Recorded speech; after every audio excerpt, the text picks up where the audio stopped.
contestés, qui empêchent les manifestations, qui compriment les réactions des populations, viennent totaliser sur 113 sièges à l'Assemblée nationale, 108 sièges.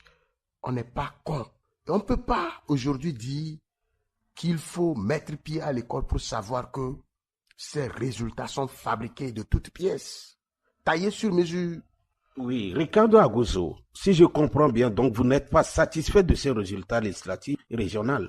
Ce n'est pas que nous ne sommes pas satisfaits, c'est des faits.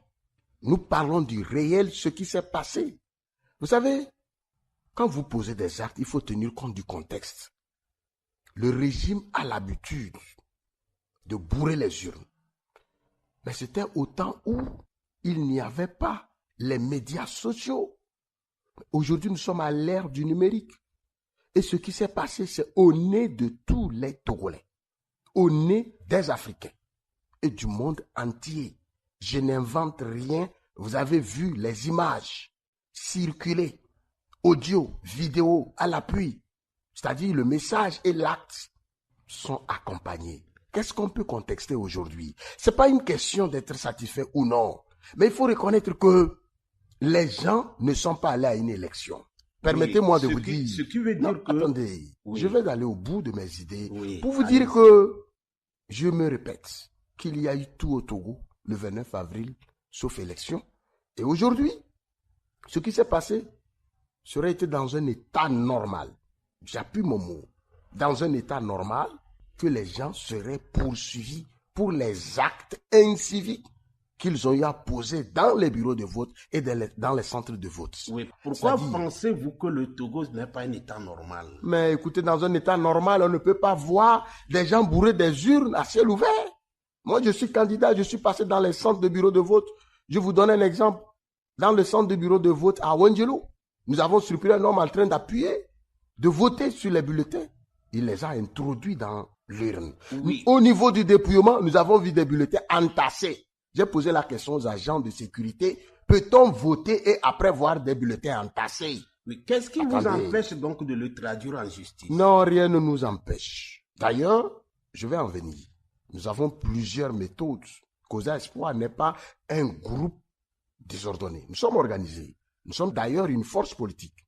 Nous n'avons pas aujourd'hui dit que ce qui s'est passé est un néant, qu'il faut oublier tout de suite et maintenant. Mais je relève les faits pour vous dire que votre question de savoir si nous sommes satisfaits ou pas, c'est pas une question de satisfaction.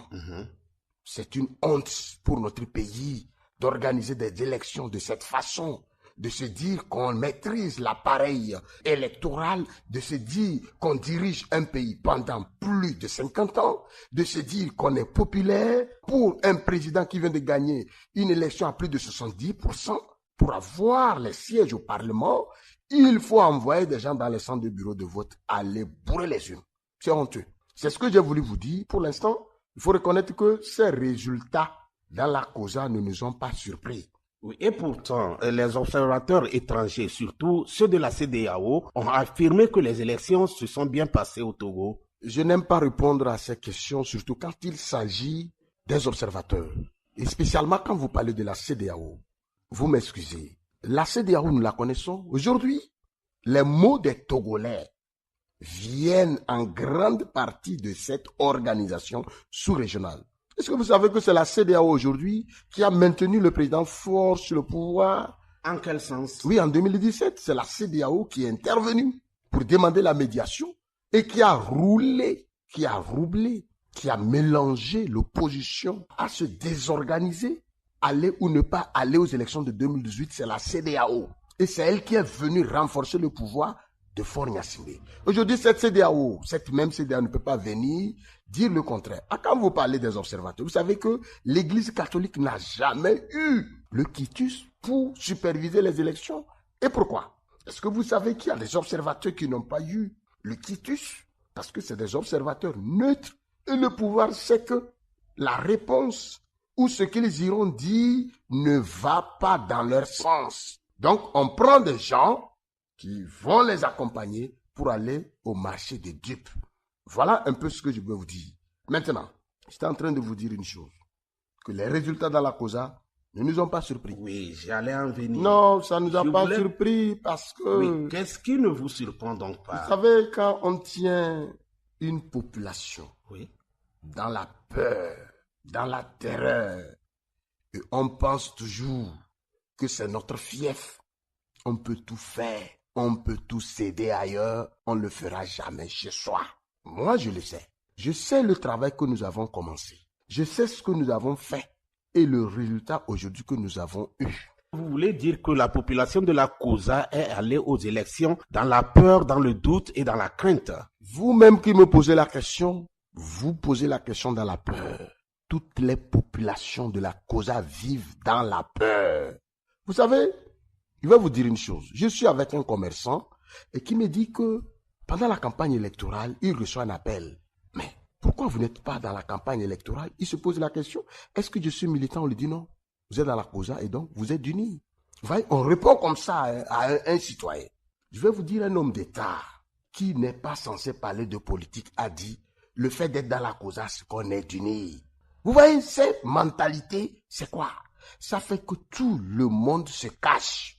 Même quand on veut parler, qu'on veut dire le contraire de ce que le pouvoir veut entendre, on est obligé de se réserver. C'est dans ces conditions que les gens sont allés aux élections. Je vais vous dire que lorsque nous étions avec les électeurs pendant la période de campagne, les gens nous ont dit qu'ils ont peur parce qu'on leur a dit si tu ne votes pas UNIR, ça se fera voir. C'est le message, c'est le discours. On maintient les gens dans la peur. Comment ça se fera donc, voir? écoutez, mais je ne peux pas répondre à la question. C'est eux qui le disent aux populations pour les maintenir dans la peur. Et puis, écoutez, nous avons des représentants à qui on a dit qu'on ne veut jamais voir un bulletin de COSA Espoir dans l'urne. Ça, ce que je vous dis, c'est des faits. Et à la fin, on a eu 100% dans ces centres de vote.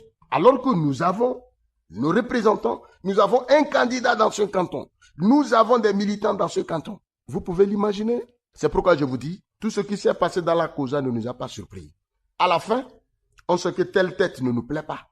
Si nous sommes avec telle tête ici, ça ne va pas aller. Monsieur Ricardo, est-ce que vous-même, pendant la période de la campagne, est-ce que vous avez eu des affrontements avec le gouvernement ou bien les membres d'un parti politique? Non, nous n'avons pas eu d'affrontement parce que, je l'ai dit, COSA Espoir est un regroupement responsable. Nous sommes une force politique, on se respecte. On a entendu des choses, on pouvait répondre, aller à l'affrontement, mais nous avons choisi de ne pas répondre. Ça va dans le sens du pouvoir comme de certaines forces politiques qui se réclament de l'opposition. Je prends par exemple le pouvoir en place. Vous avez écouté, vous avez relayé nos messages sur ce qui s'est passé dans le canton de Lassa, où un chef village a eu le courage de demander à nos représentants de cesser les activités politiques, sinon ils vont quitter le village. Nous ne sommes pas tus. Nous avons dû réagir.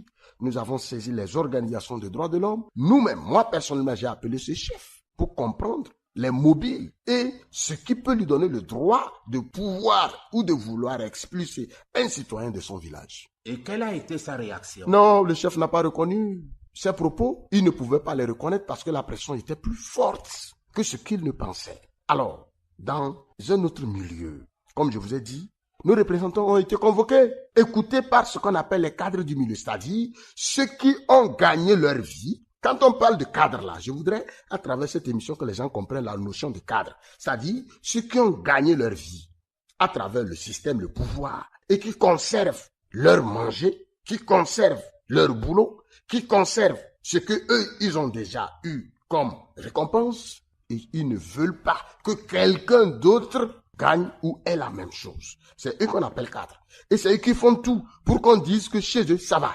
Chez eux, il n'y a pas de contestation. Chez eux, tout est sous la domination du pouvoir. C'est eux qu'on appelle les cadres. Et quand il y a élection, c'est eux qui descendent pour empêcher les gens de choisir librement leur candidat. Donc, des cadres ont écouté nos représentants. Nous n'avons pas voulu rentrer dans ce jeu, sinon on pouvait avoir des affrontements.